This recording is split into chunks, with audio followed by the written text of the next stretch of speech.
اعوذ باللہ من الشیطان الرجیم بسم اللہ الرحمن الرحیم یا ایھا الناس اتقوا ربکم الذی خلقکم من نفس واحدۃ۔ اب دیکھیے معاشرتی مسائل کے ضمن میں گفتگو ہے تو ایسی بنیادی بات سے شروع کی ہے، اے لوگو اپنے اس رب کا تقوی اختیار کر لو جس نے تمہیں ایک جان سے بنایا، وخلق منہا زوجہا، اور اسی سے اس کا جوڑا بنایا۔ یہاں یہ نوٹ کرنے والی بات ہے کہ یہاں حضرت آدم کا لفظ نہیں ہے کہ آدم سے ان کا جوڑا بنایا، بلکہ نفس سے بنایا۔ اس میں وہ بات پوری طریقے سے ایکوموڈیٹ ہو سکتی ہے کہ یہاں مراد کیا ہے؟ نوع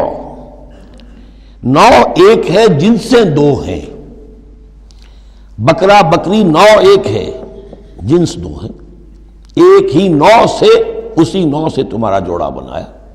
ہیومن بینگز ہومو سیپینس نوع ایک ہے، سپیشیز ایک ہے، لیکن اس کے اندر ہی سے وہ سیکشول ڈفرینسیشن جو ہوئی ہے اس کے حوالے سے جوڑا بنا ہے۔ یا ایھا الناس اتقوا ربکم الذی خلقکم من نفس واحدۃ وخلق منھا زوجہا وبث منہما، اب یہاں پر مراد ہیں وہی آدم اور حوا، ان دونوں سے پھیلا دیے زمین میں کثیر تعداد میں مرد اور عورت، رجالا کثیرا ونساء۔ یعنی اس تمدن انسانی کو اگر آپ ٹریس کریں گے، پیچھے لے جائیں گے، تو اس کی کامن ایک اس کی بگننگ ہے، ایک انسانی جوڑا آدم اور حوا۔ اس رشتے میں پوری نوع انسانی جو ہے رشتہ اخوت میں منسلک ہو جاتی ہے، اس لیول پر جا کر۔ ایک ہے سگے بہن بھائی، ایک ہے دادا دادی پر جا کر کزنز مل جائیں گے، پردادا پردادی پر جا کر اور ایک لمبا حلقہ ہو جائے گا۔ چلتے جائیے تو آدم و حوا کی نسل جو ہے وہ جا کر آخر بالآخر ایک پیرنٹس ہیں، ایک کپل ہے، آدم اور حوا۔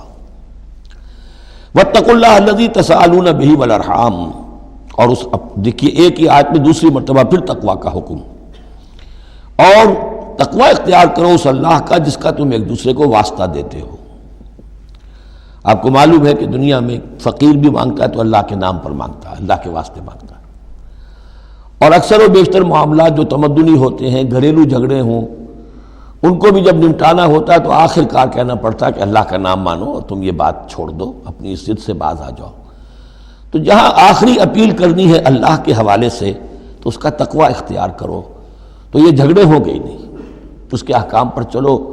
اس نے سوسائٹی کے مختلف طبقات کے حقوق معین کر دیے، مرد کے حقوق، عورت کے حقوق، رب المال کے حقوق، عامل کے حقوق، مضاربت ہے تو ایک وہ ہے کہ جس کا سرمایہ ہے اور ایک وہ ہے کہ جو کام کر رہا ہے، دونوں کے کیا حقوق ہیں، کیا اختیارات ہیں۔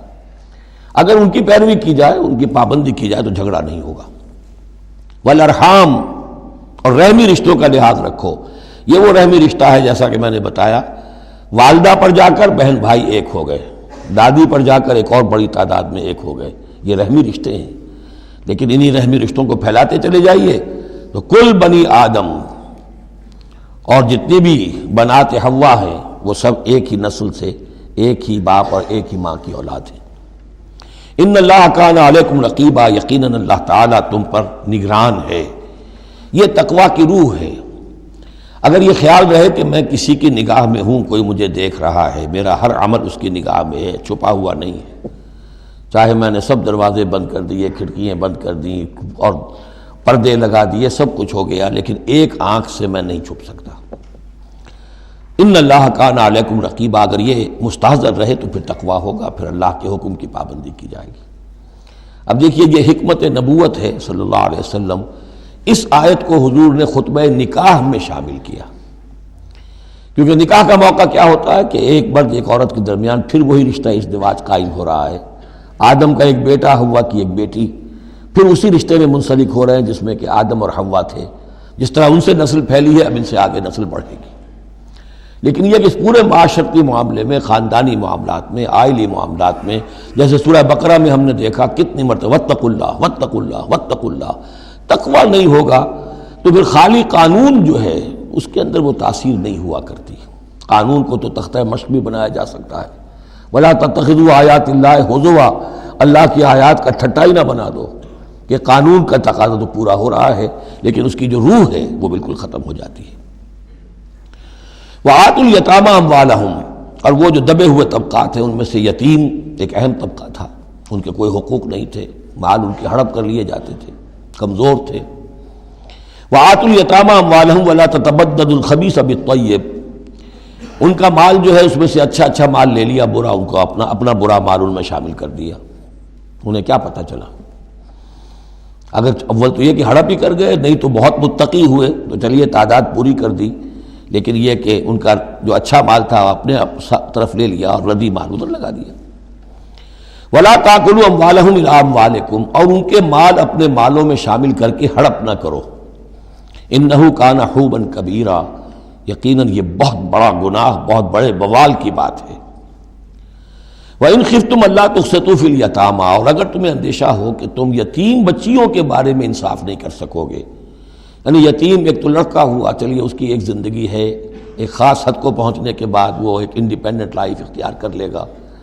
یتیم لڑکی کا معاملہ یہ ہوتا تھا کہ وہ یہ کہ کوئی ولی ہے، اس سے انہیں نکاح بھی کر لیا لڑکی سے تاکہ اس کا مال بھی قبضے میں آ جائے، اور چونکہ یتیم ہے اس کے پیچھے اس کے حقوق کی نگہداشت کرنے والا کوئی ہے ہی نہیں۔ اگر ماں باپ ہوں تو ظاہر بات ہے کہ پھر وہ بچی کے حقوق کے بارے میں بھی تو کچھ بات کر سکیں، لہذا جس طرح چاہیں اس پر ظلم کریں، ان کا کوئی پرسان حال نہیں۔ تو اس میں خاص طور پر کہ یتیم ایک تو ہے لڑکا اور ایک لڑکی یتیم۔ وَآتُوا الْيَتَامَىٰ، اسے منکرین سنت نے، منکرین حدیث نے اس آیت کو مختلف طریقے سے وہ تعبیر کیا ہے، لیکن وہ میں یہاں اس وقت بیان نہیں کر سکتا۔ جو مفہوم میں صحیح سمجھتا ہوں، جو سلف سے چلا آ رہا ہے، جو حضرت عائشہ صدیقہ رضی اللہ تعالی عنہا سے مروی ہے، تو میں وہی بات بیان کر رہا ہوں۔ یہاں جو ہے دوسری آیت میں، یہ تیسری آیت میں، وہ یتامہ سے مراد ہیں یتیم بچیاں، یتیم خواتین۔ وَإِنْ خِفْتُمْ أَلَّا تُقْسِطُوا فِي الْيَتَامَىٰ فَانكِحُوا مَا طَابَ لَكُم مِّنَ النِّسَاءِ مَثْنَىٰ وَثُلَاثَ وَرُبَاعَ، تو پھر یہ ہے کہ تم ان یتیم بچیوں سے نکاح مت کرو، اور تمہیں جو پسند ہو، اگر ضرورت ہے دو دو تین تین چار چار کی حد تک تمہیں اجازت ہے، نکاح کر سکتے ہو۔ تعدد ازدواج کی یہی آیت قرآن مجید میں، لیکن یتیم بچیوں کے تم ولی بن کر کہیں اور ان کی شادی کرو تاکہ ان کے حقوق کے لیے پاسبان بن کر تم کھڑے ہو سکو، ورنہ یہ کہ تم نے انہیں اپنے گھروں میں ڈال لیا تو پھر ان کے حقوق کا کون ہوگا جو باز پرس کر سکے تم سے۔ فَإِنْ خِفْتُمْ أَلَّا تَعْدِلُوا، البتہ یہ جو ہم نے آزادی دی ہے دو دو تین تین چار چار، اس کی ایک شرط ہے، اور وہ یہ کہ اگر دو شادیاں ہیں، تین ہیں، چار ہیں، تو عدل ہو۔ وَإِنْ خِفْتُمْ أَلَّا تَعْدِلُوا، اگر تم ان میں برابری نہ کر سکو، یہ اندیشہ ہو، فَوَاحِدَةً، تو پھر ایک ہی شادی کرو، ایک ہی بیوی، اس سے زائد نہیں۔ او ما ملکت ایمانکم، دوسرا کھاتا یہ ہے، یا جو تمہاری ملک یمین ہو، جو لونڈیاں ہوں، جو جنگوں میں غزوات میں جو بھی آتی تھی، وہ ایک علیحدہ معاملہ ہے، ان کی تعداد کے اوپر کوئی تعین نہیں ہے، لیکن پھر شادی ایک ہوگی۔ اگرچہ اس میں آگے چل کر بات آ جائے گی کہ اس انصاف میں قلبی رجحان اور میلان شامل نہیں ہے، جو چیز گنتی کی ہو سکتی ہے، ٹائم کتنا گزار رہے ہو، کس بیوی کے پاس کتنا، سب اس میں مساوات ہونی چاہیے۔ نان نفقہ کیا دے رہے ہو، کپڑے کیسے دے رہے ہو، ان تمام چیزوں میں جو کاؤنٹ ہو سکتی ہیں، جو مادی چیزیں ہیں، جو دیکھی بھالی جا سکتی ہیں، اس میں انصاف اور عدل لازم ہے۔ البتہ دلی رجحان اور میلان جس پر کہ انسان کو قابو نہیں ہوتا، اس میں گرفت نہیں ہے۔ ذالک ادنیٰ اللہ تعولوا، یہ اس سے قریب تر ہے کہ تم ایک ہی طرف کو نہ جھک پڑو، کہ ایک ہی بس بیوی کی طرف سارا میلان ہے، رجحان ہے، اور جیسا کہ آگے آئے گا کہ دوسری جو ہے یا دوسری جو ہیں وہ معلق ہو کر رہ گئی ہیں کہ نہ وہ شوہروں والی ہیں اور نہ وہ آزاد ہیں کہ کہیں اور نکاح کریں۔ صدق اللہ العظیم۔